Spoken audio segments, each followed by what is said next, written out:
Hey friends, welcome to your channel Edu Tak. आज जो हम लोग हैं काफ़ी दिनों के बाद एक सीरीज स्टार्ट कर रहे हैं। जो पीछे रह गया उसके लिए रियली वेरी सॉरी कि जो चीज़ें अधूरी रह गई तो उसका तो कंपनसेशन करना थोड़ी सी मुश्किल है, क्योंकि चीज़ें मेरी भी जो है वो बहुत ज़्यादा ही टफ हो गई हैं। कॉलेज वगैरह जाना पड़ रहा था, इस वजह से मतलब सब कुछ यूँ समझिए कि छूट सा गया। बट मैं अब रेगुलर रहूँगी, ये मैं कोशिश करूँगी कि मैं 2-4 दिन पे ही डालूँ, बट एक वीडियोज़ मैं ज़रूर डालूँगी। तो देर आए हैं तो मैंने भी सोचा कि कुछ ऐसी चीज़ें लेके जाएँ जो सभी के लिए जो है वो यूज़फुल कंटेंट हो। तो उसी को ध्यान में रखते हुए मैंने जो है परीक्षा वाणी की जो ये बुक है, इसी को जो है हम लोग अभी से कंटिन्यू करने वाले हैं। ये जो आप देख सकते हैं ये सामान्य अध्ययन विशेषांक है। इसमें सामान्य अध्ययन की बुक है और इसमें जो आपको है वस्तुनिष्ठ टाइप की, जिसे ऑब्जेक्टिव कहते हैं, उसके प्रश्न आपको देखने को मिलेंगे। और इस बुक के बारे में और जानकारी अगर देखें तो ये जो है आपका छठा संस्करण है, एकदम लेटेस्ट वर्जन कह सकते हैं। अभी इसके बाद जो है 7वां संस्करण अभी आई नहीं है मार्केट में। इसमें जो है आपको संघ तथा राज्य सिविल सेवा हेतु जितने भी ऑब्जेक्टिव क्वेश्चन जो पिछले प्रीवियस ईयर्स में पूछे गए हैं वो सारा इसमें जो है आपको दिया गया है। और मुझे जहाँ तक लग रहा है कि इसका कंटेंट जो है आप लोग भी पता करेंगे तो एक सेटिस्फेक्शन जो कहते हैं वो इस बुक से आपको मिलने वाली है। तो काफ़ी अच्छा कंटेंट आप कह सकते हैं इस बुक में। और इसका जो प्रकाशन है वो देखें तो ये आपका जो है बौद्धिक प्रकाशन से जो है ये छपती है बुक। बाकी ये जनरल स्टडी की बुक है और तो कोई ज़्यादा खास जानकारी है नहीं। बाकी आप कंटेंट देख के जज कर सकते हैं कि ये कैसी बुक है। मेरे हिसाब से तो ये बहुत ही ज़्यादा अच्छी बुक है और मैं श्योर हूँ कि आप लोगों को भी ये जो कंटेंट काफ़ी ज़्यादा अच्छी लगी। तो सबसे पहले जो है हम लोग इस बुक में आपका ये हिस्ट्री का सेक्शन से जो है मैं शुरू करना चाहती हूँ। तो इसमें जो है सबसे पहले हम लोग जो है प्राचीन इतिहास के बारे में जितने भी इसमें सिर्फ फ्रेंड्स आपको जो है ये ऑब्जेक्टिव क्वेश्चंस मिलेंगे और उसके आंसर्स जो है मैं देते चलूँगी। बाकी इसमें डिस्क्रिप्टिव जो है वो नहीं दिए गए हैं। जो भी क्वेश्चंस के पीछे जो डिस्क्रिप्शन जैसे घटना चक्र में रहती है तो वैसी बातें इसमें नहीं है, लेकिन क्वेश्चन के साथ जो है कॉम्प्रोमाइज़ नहीं किया गया है। मतलब बेस्ट लेवल के जो क्वेश्चंस हैं, मतलब सारे कंटेंट जो है इसमें बेस्ट लेवल के हैं। आप कुछ ही वीडियो में देख के इस चीज़ को जज कर सकते हैं कि इतने अच्छे कंटेंट, इतनी अच्छी अच्छी क्वेश्चन का कलेक्शन, मतलब काफ़ी ज़्यादा एक ये कह सकते हैं कि आपकी तैयारी को एक अलग दिशा देगी ये बुक। तो आइए हम लोग जो है बिना टाइम वेस्ट किए हुए इस बुक को शुरू करें। सबसे पहले जो है हम लोग इसमें प्राचीन भारत का इतिहास जो है इसके बारे में देखेंगे। सबसे पहला सेक्शन अगर इसमें देखें तो इतिहास के स्रोत के बारे में देखेंगे। तो आइए फटाफट जो है हम लोग अब अपने अंदाज में जैसे हम लोग करते आए हैं उसी अंदाज में जो है इसको अब खत्म करें। इसमें जो है सेक्शन वाइज दिए गए हैं, हर चैप्टर के से रिलेटेड जो है क्वेश्चन इसमें आपको देखने को मिलेंगे। तो आइए हम लोग जो है फर्स्ट क्वेश्चन इसका अगर देखें तो फर्स्ट क्वेश्चन जो है आपका प्राचीन कालीन ऐतिहासिक जीवनियों को सुमेलित करना है। इधर कुछ सेक्शंस दिए गए हैं और इधर जो है उनकी उनकी कीर्ति कह सकते हैं वो दी गई है। तो इसको हम लोग जो है फटाफट अपने अंदाज में इसको फटाफट देखेंगे। तो इसका जो आइए हम लोग देखें तो बुद्ध चरित्र जो है वो आपका हो जाएगा अश्वघोष का। हर्ष चरित्र की अगर बात करें तो ये बाणभट्ट के द्वारा लिखी गई है, हम लोगों को पता है। विक्रमांक देव चरित्र जो है ये एक नई पुस्तक मतलब लग रही है। तो इसमें जो है आपका जो हो जाएगा ये आपका बिल्हन हो जाएगा। रामचरित्र जो है ये आपका संध्याकर नंदी हो जाएगा और नवसहसांक चरित्र जो है ये आपका पद्मगुप्त का हो जाएगा। तो इसके हिसाब से जो है ऑप्शन बी जो है इसका आपका करेक्ट आंसर हो जाएगा। आइए नेक्स्ट क्वेश्चन देखिए क्या है। तो प्राचीन कालीन किन ग्रंथों में जो है प्राचीन कालीन किन ग्रंथों में षोडश जनपदों का उल्लेख है। षोडश मीन्स फ्रेंड्स 16 जनपदों की बात कर रही है। तो षोडश जनपदों की 16 जनपदों की का जो उल्लेख है वो आपका अंगुत्तर निकाय और भगवती सूत्र दोनों में है। तो इसमें जो है आपका ऑप्शन डी करेक्ट हो जाएगा। तीसरा क्वेश्चन आपका है यूनानी लेखकों को उनकी रचनाओं के साथ सुमेलित कीजिए। तो इसमें जो है बहुत ही ज़्यादा फेमिलियर आप देख सकते हैं एक बुक आपको नजर आ रही होगी, मेगास्थनीज का जो है इंडिका है। इसमें जो है एक दो सेक्शन को भी जो आप जैसे 4 ऑप्शन है इसमें, तो इसमें आप अगर एक दो को भी अगर आपकी जानकारी अगर एक दो में भी है तो आप उसमें ऑप्शन को एलिमिनेट करके इसमें जवाब दे सकते हैं। जैसे प्लिनी जो है नेचुरल हिस्ट्री का जो है प्लिनी की है, वैसे ही टॉलमी का जो है वो जियोग्राफी हो जाएगा। और अज्ञात लेखक में जो है पेरिपल्स ऑफ रिथेंसी है। ये डिटो क्वेश्चन अगर आप लुसेंट भी जानते होंगे तो उसमें भी ये चारों चीज़ों के बारे में जानकारी दी गई है और इसमें से जो है मैक्सिमम स्टूडेंट जो है इस चारों बुक से अवेयर हैं। तो इसका जो ऑप्शन हो जाएगा इसके अकॉर्डिंग हम लोग देख लेते हैं कि इसमें जो है कौन सा ऑप्शन होने वाला है। तो इसका जो आपका ऑप्शन है ऑप्शन सी हो जाएगा। ऑप्शन सी जो है इसका करेक्ट आंसर हो जाएगा, जिसमें जो है आपका एक सेकेंड फ्रेंड मैं थोड़ा सा नीचे कर लूँ। ऑप्शन सी जो है इसमें इसका करेक्ट आंसर हो जाएगा।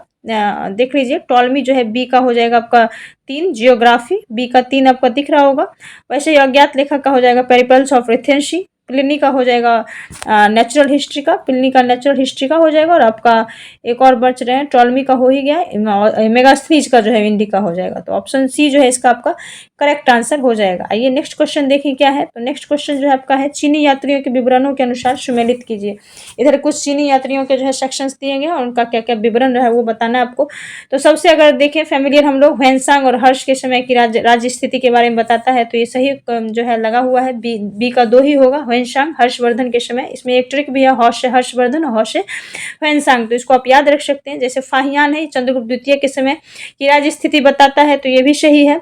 वैसे इत सिंह जो है वेशभूषा और खान पान की बातें करते हैं। और चाओ जू कुआ जो है ये भी एक चीनी यात्री है, ये जो है चोल कालीन इतिहास के बारे में बताते हैं। तो इसका जो है ऑप्शन आपका सबका जो है सही सुमेलित किया ही गया है। तो इसमें देखें कौन सा 1 2 3 4, हाँ डायरेक्ट आपका मिल जा रहा है। ऑप्शन सी जो है आपका इसका सही आंसर हो जाएगा। फिर आइए नेक्स्ट क्वेश्चन देखेंगे हम लोग, क्वेश्चन नंबर 5।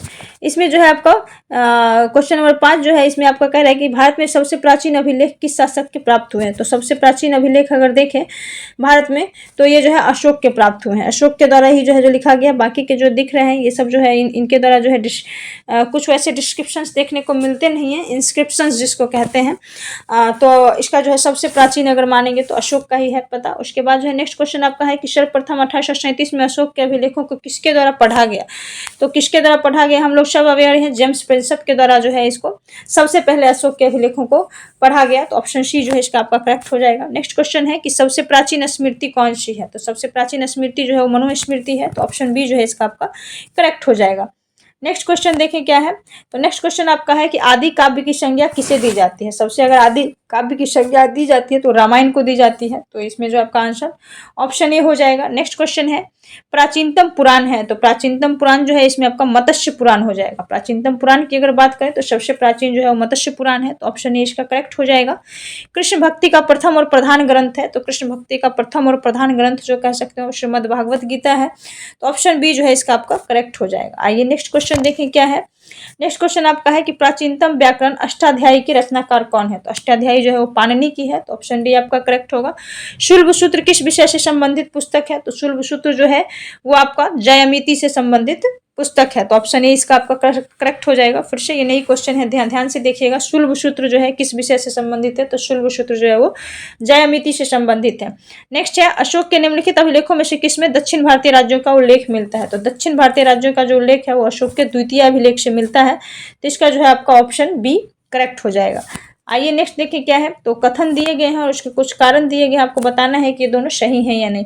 फाहियान ने उल्लेख किया है कि भारत का कोई भी सम्मानित व्यक्ति मांस नहीं खाता था। बिल्कुल सही, फाहियान के द्वारा जो है लिखी गई है कि भारत का जो कोई भी सम्मानित व्यक्ति था वो मांस नहीं खाता था। कारण है इसका कि अशोक का युग शाकाहार के विकास की दृष्टि से मील का पत्थर था। ये भी बातें सही है। अशोक का युग जो है शाकाहार के विकास की दृष्टि से मील का पत्थर था। बट ऑप्शन ए का जो है ऑप्शन आर जो है वो सही व्याख्या इस वजह से नहीं कर रहे हैं क्योंकि फाहियान की बात अगर करें तो ये चंद्रगुप्त द्वितीय के समय में आते हैं और अशोक जो है उससे पहले के शासक रहे हैं। तो इसमें जो है ए और आर दोनों सही हो जाएंगे, बट आर जो है वो एक ही सही व्याख्या नहीं कर रही है। तो ऐसा ऑप्शन जो है आपका बी है। बी में जो है ए और आर दोनों सही है, परंतु ए जो है सही स्पष्टीकरण आर का नहीं कर रहे हैं। आइए नेक्स्ट क्वेश्चन देखें क्या है। तो सीयूकी नामक यात्रा वृत्तांत जो है उसके बारे में पूछा जा रहा है कि सीयूकी नामक यात्रा विवरण निम्नलिखित में से किससे जुड़ा है। तो सीयूकी नामक जो यात्रा विवरण है वो आपका ह्वेनसांग से जुड़ा है। जो हर्षवर्धन के समय में ह्वेनसांग आते हैं उन्हीं से जुड़ा है। नेक्स्ट क्वेश्चन है कि 14वीं सदी ईसा पूर्व का एक अभिलेख जिसमें वैदिक देवताओं का वर्णन है प्राप्त हुआ है। 14वीं सदी ईसा पूर्व का एक अभिलेख जिसमें वैदिक देवताओं का वर्णन है वो जो प्राप्त हुआ बोगाजकोई से प्राप्त हुआ है। कहाँ से प्राप्त हुआ है फ्रेंड्स? बोगाजकोई से जो है ये प्राप्त हुआ है। नेक्स्ट क्वेश्चन है कि अष्टांग हृदय संहिता निम्नलिखित में से किससे संबंधित ग्रंथ है। तो अष्टांग हृदय संहिता जो है वो आपका जो है चिकित्सा शास्त्र अष्टांग हृदय संहिता जो आपको चिकित्सा शास्त्र से संबंधित ग्रंथ है। नेक्स्ट आपका क्वेश्चन है कि अधोलिखित अधोलिखित अभिलेखों को उनके शासकों द्वारा सुमेलित कीजिए। तो अधोलिखित अभिलेख को उनके शासकों द्वारा सुमेलित करना है। तो हाथी गुफा अभिलेख जो है वो खारवेल का है, हम लोग ज्यादा ही फेमिलियर हैं इससे। फिर आपका जो है प्रयाग स्तंभ लेख जो है, प्रयाग स्तंभ लेख समुद्रगुप्त का हो जाएगा। जूनागढ़ अभिलेख रुद्रदामन का हो जाएगा। एहोल अभिलेख जो है आपका, एहोल अभिलेख वो आपका जो है, एहोल अभिलेख पुलकेशिन द्वितीय का हो जाएगा, जिनके साथ हर्षवर्धन का युद्ध होता है। तो इस तरह जो है भीतरी तथा जूनागढ़ अभिलेख जो है, भीतरी तथा जूनागढ़ अभिलेख, इसका एक बच जाता है स्कंदगुप्त, वही ई का 5 ही हो जाएगा। तो इसमें इसके अकॉर्डिंग हम लोग जो है वो क्रोनोलॉजी देख लेते हैं फ्रेंड्स। तो इसमें जो है आपका देख लेते हैं हाथी गुफा खारवेल 1 का 2, तो 1 का 2 एक ही ऑप्शन में दिख रहा है, तो इजिली जो है एलिमिनेट हो गया। ऑप्शन ए जो है इसका करेक्ट आंसर हो जाएगा 1 का 2। हाथी गुफा अभिलेख खारवेल, जूनागढ़ अभिलेख रुद्रदामन, प्रयाग स्तंभ लेख समुद्रगुप्त, एहोल अभिलेख पुलकेशिन द्वितीय और भीतरी तथा जूनागढ़ अभिलेख जो है आपका वो स्कंदगुप्त का हो जाएगा। आइए नेक्स्ट क्वेश्चन देखें क्या है। तो इसमें पूछा जा रहा है कि अशोक का जो एक सेकंड फ्रेंड, इसमें पूछा जा रहा है कि अशोक के नाम से स्पष्ट उल्लेख अधोलिखित अभिलेखों से प्राप्त होता है। तो इनमें से जो है अशोक का स्पष्ट नाम जो है किन किन अभिलेखों में लिखा गया है। तो मास्की, गुर्जरा, न्यूर और उदयगोलम, ये चारों अभिलेख में जो है, तो इसका ऑप्शन उपयुक्त सभी हो जाएगा। ये चारों अभिलेख में जो है अशोक का नाम जो है उल्लेखित है। तो कौन कौन सा है? मास्की, गुर्जरा, नेत्यूर और उदयगोलम। नेक्स्ट क्वेश्चन आपका है कि मध्य एशिया के बोगाज-कोई के अभिलेख में विभिन्न वैदिक देवताओं के नामों का उल्लेख है। तो विभिन्न वैदिक देवताओं का जो है उल्लेख इसमें किया गया है, वो कौन कौन से हैं? तो इसमें सभी हो जाएंगे। इंद्र का भी उल्लेख है, मित्र का भी, वरुण का भी और नाशत्य का भी। तो ये सारे देवताओं का उल्लेख जो है बोगाज-कोई अभिलेख में देखने को मिलता है। तो इसका जो है ऑप्शन ही आपका करेक्ट हो जाएगा। आइए नेक्स्ट क्वेश्चन देखिए क्या है। प्राचीन ऐतिहासिक ग्रंथों के बारे में पूछा गया एवं उनके रचनाकारों को सुमेलित करना है। तो देखिए ग्रंथों और उसके रचनाकार को सुमेलित करना है, तो इसमें हम लोग इजीली कर पाएंगे। एलिमिनेट ऑप्शन को। अर्थशास्त्र जो है, अर्थशास्त्र जो है इससे सभी फेमिलियर है कि इसमें आपका क्या हो जाएगा? चाणक्य हो जाएगा। चाणक्य आपका सेकेंड ऑप्शन है। वैसे ही मुद्रा राक्षस जो है, मुद्रा राक्षस आपका विशाखदत्त हो जाएगा। विशाखदत्त आपका फर्स्ट ऑप्शन है। तो 1 का 2 और 2 का 1 ऐसा ऑप्शन देखते हैं हम लोग। 1 का 2 और 2 का 1 आपको फर्स्ट ऑप्शन में ही दिख रहे हैं फ्रेंड। तो ये आपका जो है ऑप्शन ए आपका सही हो जाएगा। ऑप्शन ए जो है इसका आपका करेक्ट आंसर हो जाएगा। कथा सरित सागर, वैसे ही हम लोग सारा मिला लेते हैं। कथा सरित सागर का जो है वो सोमदेव का हो जाएगा। एक सेकंड फ्रेंड, कथा सरित सागर जो है वो सोमदेव का हो जाएगा। कथा सरित सागर सोमदेव का हो जाएगा। बृहत कथा मंजरी जो है वो क्षेमेंद्र का हो जाएगा। बृहत कथा मंजरी क्षेमेंद्र का हो जाएगा। महाभाष्य जो है वो पतंजलि का हो जाएगा। मालविकाग्निमित्रम जो है कालिदास का हो जाएगा। मृच्छकटिकम जो है शूद्रक का हो जाएगा। नीति शास्त्र जो है वो कामंदक का हो जाएगा। और एक राजतरंगिणी जो है वो सही सुमेलित है ऑलरेडी, राजतरंगिणी जो है वो कल्हन की हो जाएगी। तो इस प्रकार जो ऑप्शन है इसका जो है वो करेक्ट आंसर हो जाएगा। आइए नेक्स्ट क्वेश्चन देखें क्या है। निम्नलिखित में से जो है कौन सी सही सुमेलित नहीं है, इसके बारे में पूछा जा रहा है। तो इसमें जो है फाहियान के बारे में जो है लिखा हुआ है 399 से 414 ईस्वी, बिल्कुल सही है। वैनसांग जो है 629 से 645। इसमें जो है कहीं कहीं पे आपको 630 से 645 टोटल 15 वर्षों की यात्रा वृत्तांत जो है बताई जाती है, यात्रा इनकी वैनसांग की। तो इसमें कंफ्यूज नहीं होना, 629 630 जैसा ऑप्शन है उसके अकॉर्डिंग काम कीजिएगा। किसी एक ही ऑप्शन के बारे में इसमें कोई भी एक ही ऑप्शन दिया रहेगा। हालांकि इसमें जो है उम्मीद है कि 629 ही अब आपको देखने को मिलेगी, क्योंकि एनसीईआरटी को शुद्ध रूप से फॉलो करता है ये बुक। अलमसूदी का जो है 957 ईस्वी होगा। तो वेगेत सिंह जो है ये आपका फ्रेंड्स गलत ऑप्शन है। तो ऑप्शन सी जो है इसका आपका करेक्ट आंसर हो जाएगा। इसमें जो है 672 के आसपास जो है सिंह आते हैं। आइए नेक्स्ट क्वेश्चन और लास्ट क्वेश्चन देखें इस चैप्टर का। तो प्राचीन भारत के इतिहास के संदर्भ में भवभूति, हस्तिमल्ल तथा क्षेमेश्वर क्यों प्रसिद्ध थे? तो ये सब जो थे वो नाटककार थे। कौन कौन? भवभूति, हस्तिमल्ल तथा क्षेमेश्वर क्यों प्रसिद्ध थे? तो ये सब एक नाटककार थे। तो ये ऑप्शन बी इसका करेक्ट आंसर हो जाएगा। तो फ्रेंड्स आज के लिए बस इतना ही। ऐसे ही जो है मैं छोटी छोटी वीडियोज में जो है इस बुक को बिल्कुल कंप्लीट करूंगी। आप लोग जो है वो थोड़ा सा साथ देंगे, थोड़ा सा। तो आज के लिए फ्रेंड्स बस इतना ही। इसी तरह मैं जो है छोटे छोटे सेक्शंस में जो है वीडियोज इस बुक का सारा जो है कंप्लीट करवा लूँगी। तो आप लोग जब बस थोड़ा सा कोऑपरेट कीजिएगा। हाँ, बाकी साथ तो आप लोगों ने सच में बहुत ज़्यादा दिया है। इतनी की उम्मीद नहीं है, बस कुछ ही सब्सक्राइबर बचे हैं। अब हम लोग जो है 1000 को कंप्लीट करने वाले हैं। तो आप लोग जो है ऐसे ही प्यार एंड सपोर्ट बनाए रखें तो ज़रूर ही हम उस मंजिल को ज़रूर ही पा लेंगे। बाकी जो भी आप लोगों को कमियाँ लगें उस चीज़ों को ज़रूर आप कमेंट बॉक्स में लिखिएगा। जैसे शुरू से लिखते आ रहे हैं आप लोग तो वैसे ज़रूर लिखिएगा। बाकी जो भी आपको कमी न लगे तो ज़रूर बताइएगा कमेंट बॉक्स में। पहले की तरह जैसे आप लोग बताते थे वैसे ही मैं ज़रूर उसमें जो है चेंज करने की कोशिश करूँगी, इम्प्रूवमेंट लाने की ऑफ कोर्स कोशिश करूँगी, जिससे जो है आप लोगों को भी ज़्यादा परेशानियाँ नहीं हो, मैनेज नहीं करना पड़े। बाकी थोड़ा-सा मैनेज अभी कीजिएगा। अगर थोड़े लेट वीडियो हो जाएँ, हालाँकि मैं कोशिश करूँगी कि मैं डालूँ समय से, लेकिन थोड़े से भी लेट अगर आएँ तो प्लीज़ सपोर्ट बनाए रखिएगा। प्यार आपका मिलता रहेगा तो ज़रूर ही हम वीडियो डालेंगे। कुछ बच्चों की डिमांड है कि हम स्टैटिक जीके के ऊपर जो है वो वीडियोज़ बनाएँ, तो मैं भी सोच रखी हूँ कि रामबाण का जो है एक और सीरीज़ अभी नई बुक की वो आने वाली है, तो उसका सीरीज़ मैं ज़रूर डालूँगी, क्योंकि वो बच्चे सब का भी एसएससी का एग्ज़ाम जो है सारे बच्चे का भी एसएससी का एग्ज़ाम अब कुछ ही दिनों में शुरू होने वाला है। एक महापर्व कह सकते हैं सारे बच्चों के लिए। तो उसमें जो है स्टैटिक जीके का जो पोर्शन है प्रीवियस ईयर का वो सारा मैं नियॉन पब्लिकेशन की भी कुछ बच्चों की डिमांड है और एक रामबाण की, तो दोनों बुक जो है मैं सोच रखी हूँ कि दोनों को मैं कंप्लीट करवाऊँगी। वो मेरा वादा रहा आप लोगों को कि मैं ज़रूर करवा दूँगी। तो वो दोनों बुक तो करवाऊँगी ही, और ये जो है आपका परीक्षा वाणी की जो बुक है इसको भी मैं अब इस सीरीज़ को कंटिन्यू करूँगी। तो बस इसी तरह आप लोग प्यार एंड सपोर्ट बनाए रखें। जहाँ भी कमी लगे कमेंट बॉक्स में ज़रूर बताइए, और अगर चैनल पसंद आता है तो एक सब्सक्राइब एंड लाइक ज़रूर कर सकते हैं, जिससे थोड़ा-सा मोटिवेशन मुझे भी मिलेगा। और जल्द ही हम लोग जो है 1000 को क्रॉस करने वाले हैं, एटलीस्ट पहुँच जाएँ, वही काफ़ी है फ़िलहाल तो।